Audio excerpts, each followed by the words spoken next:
राधा स्वामी राधा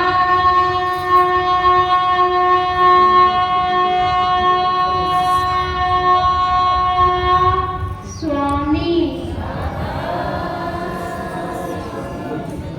राधा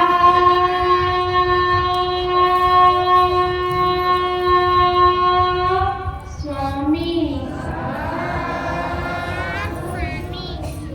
राधा आत्मा स्वामी परमात्मा।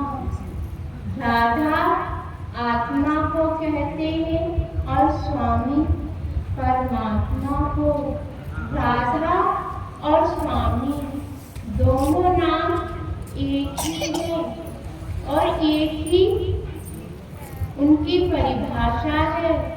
राधा और स्वामी दोनों अलग नहीं, एक है। अलग कब तक? जब तक हमने उन्हें जाना नहीं। आत्मा भी हमारे अंदर है और परमात्मा भी। जब तक हम उनसे मिलते नहीं हैं तब तक हम उनसे अलग हैं, और जिस दिन हम उनसे मिल जाते हैं तब एक है। नदियां अलग अलग बहती हैं, अलग अलग दिशा से, उनके नाम होते हैं, मगर जब वो जाकर के सागर में मिल जाती है तो वो सागर ही बन जाती है। इसी प्रकार से हम जब तक ही अलग हैं, जब तक हम उनसे मिले नहीं। जिस दिन हम उनसे मिल लेंगे, उन्हें जान लेंगे, तब हम एक हो जाएंगे। जिस प्रकार से नदी सागर में मिलके अपने अस्तित्व को सागर में विलीन कर देती है और सागर ही बन जाती है, तो इसी प्रकार से जब हम परमात्मा से मिल जाएंगे, उनमें एक हो जाएंगे, तो हम स्वयं परमात्मा हो जाएंगे। परमात्मा को ढूंढना कहीं बाहर नहीं, अपने अंतःकरण में है, जहाँ वो विराजमान है। जब बुद्ध ने पाया तो बुद्ध परमात्मा हो गए। महावीर ने पाया तो महावीर परमात्मा हो गए। जिस भी संत ने पाया वो परमात्मा हो गया। तो कहने का तात्पर्य क्या है कि वो बुद्ध हो, महावीर हो, कोई भी हो, जिसने भी परमात्मा को पा लिया, अपने अस्तित्व को परमात्मा में विलीन कर गया, तो वो स्वयं परमात्मा हो गया। परमात्मा हम सबके अंदर विराजमान है। उन्हें देखने के लिए हमें कहीं बाहर नहीं, अपने अंतःकरण में ही जाना है।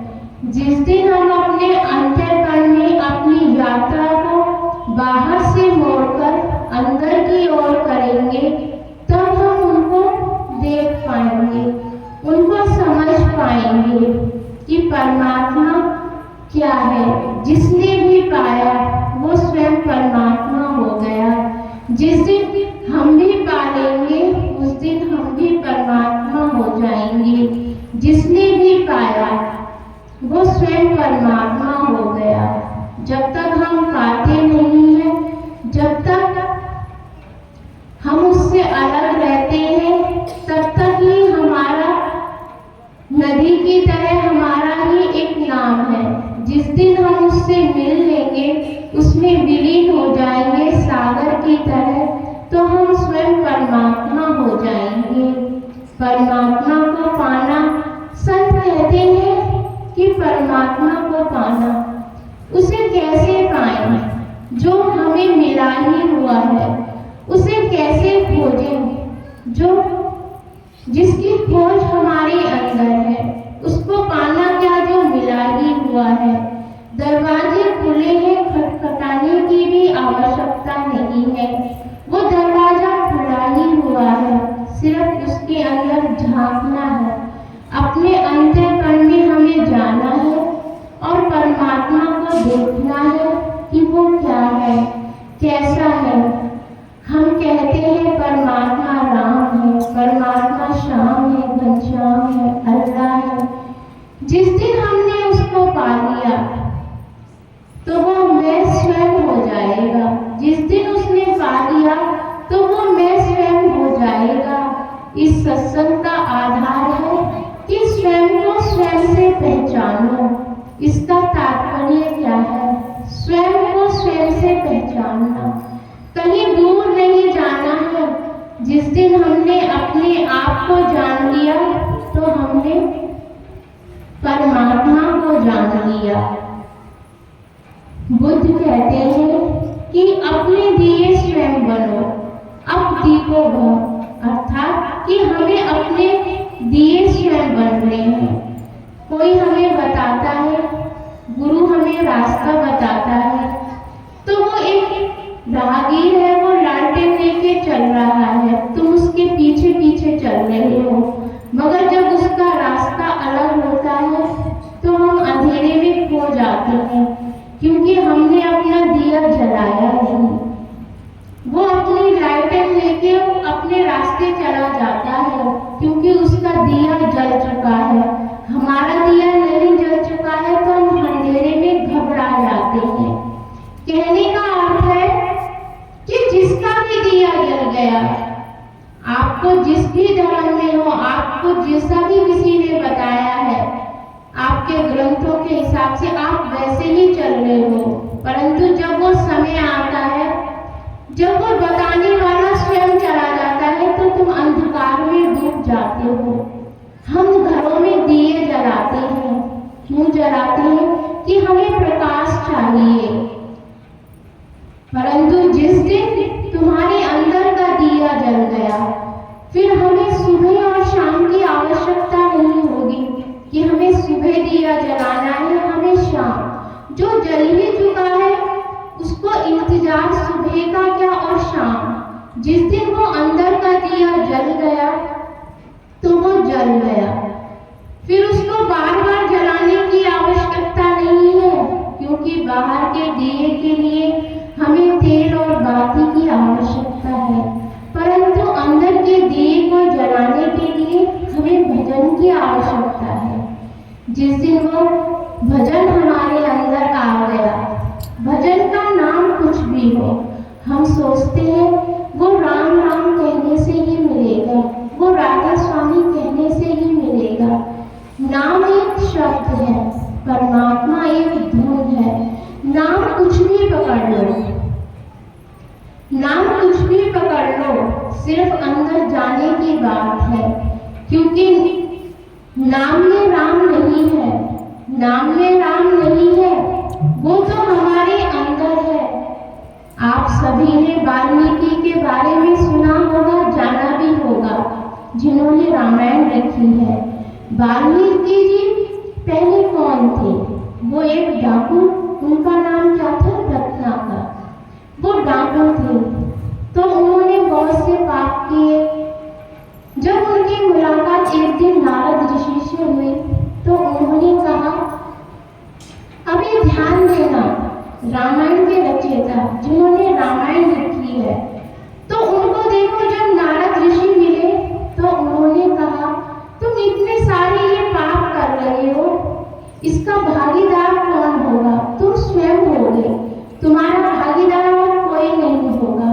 पाप तुम कर रहे हो, खा सब रहे हैं। उसने कहा, रत्नाकर ने, कि जब मैं कर रहा हूं तो इसकी कमाई के सभी भागीदार होंगे। नारद ऋषि ने कहा, पहले अपने घर जाकर के पूछ के आओ। जब वो पूछने के लिए गया अपनी पत्नी से कि मैं जो भी कुछ ये कार्य कर रहा हूं, तो इसकी तुम मेरे साथ भागीदार होगी?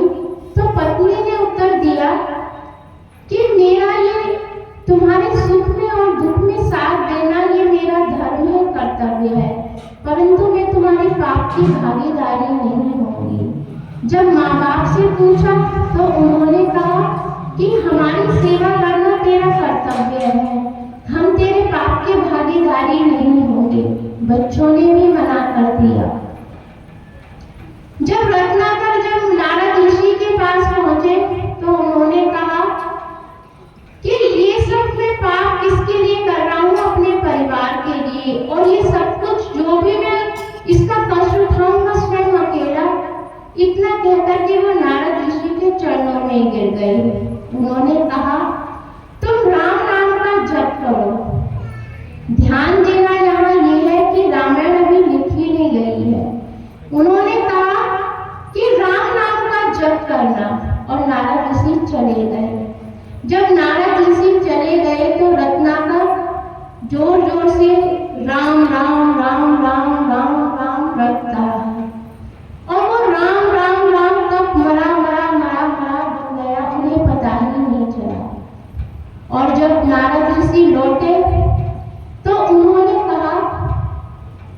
बालिया, तू तो बालिया से वाल्मीकि हो गया। मैं तो तुझे जो नाम दे के गया था राम नाम काम कर गया। जब उन्हें याद आया कि मुझे तो राम नाम दे के गए थे मगर मैं तो मरा मरा जपता रहा, उन्होंने कहा मैं तो भूल गया राम राम, मैं तो मरा मरा जपता रहा, परंतु वो मुझे मिल गया, परंतु वो मुझे मरा मरा से भी मिल गया राम राम। तो इसका अर्थ क्या है कि हम कुछ भी जपे, चाहे हम राम जपे, श्याम जपे, राधा स्वामी जपे, जिस दिन वो मिल गया तो उसकी असलियत हमें पता चल जाएगी। वो मरा मरा कहने से भी राम हमें मिल गया। अब हम यहाँ पर सभी बैठे जो राम भक्त है, कृष्ण भक्त है, जो भी है, वो कहेंगे कि राम मिल गया, मगर यहाँ पे कौन से राम की बात कही गई है? अभी राम का जन्म भी नहीं हुआ, अभी रामायण लिखी भी नहीं गई, यहाँ पर कौन से राम की बात हो रही है? संत कहते हैं एक राम दशरथ का बेटा, एक राम घटघट में बैठा, एक राम का जगत पसारा, एक राम सबोते न्यारा। कि एक राम दशरथ का बेटा, कि एक राम तो दशरथ का बेटा हुआ, एक राम घटघट में बैठा, वो है हमारा मन। एक राम दशरथ का बेटा, एक राम घटघट में बैठा, एक राम का जगत पसारा, एक राम का जगत पसारा। ये राम कौन सा है? वो काल, जिसकी ये सृष्टि है, जिसने ये रचाई रचना है, जिसके दायरे में हम सब रहते हैं। फिर संतों ने कहा कि एक राम सबोते न्यारा। वो सबोते न्यारा राम कौन है?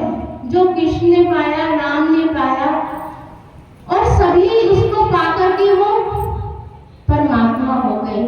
तो ये वो सबोते न्यारा राम की बात कह रहे हैं।